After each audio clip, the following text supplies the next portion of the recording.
Video எடுத்து வச்சு அவங்க பயங்கரமா மிரட்டுறாங்க சார். அது உறுதியா சொல்வேன்.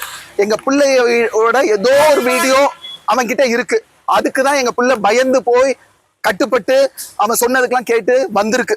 அது என்னன்னு எங்களுக்கு தெரியல. அது கண்டுபிடிக்கணும். எங்க பிள்ளைய சுதந்திரமா யோசிக்க விட்டா போதும். அவங்க விடவே மாட்டாங்க, எங்கள்கிட்ட கண்ணிலே காட்ட மாட்டாங்க. தயவு செய்து உங்க பிள்ளைகளை ரொம்ப தீவிரமா கண்காணிங்க. போன் இருக்குன்னு தயவு செய்து ஈஸியா விட்டுறாதீங்க. அவங்க யார் கூட பேசுறாங்க, என்ன பண்றாங்கன்றது தயவு செய்து கண்காணிங்க, பாத்துக்கங்க. நன்றி.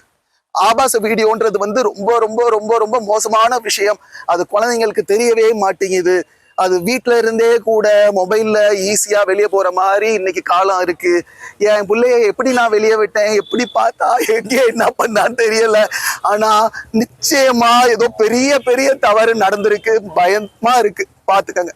காவல்துறை சொல்லிருக்கீங்க, அவங்க ஏதாவது காவல்துறை ஐயா பொண்ணு மேஜராகி 3 நாள் ஆச்சு ஐயா.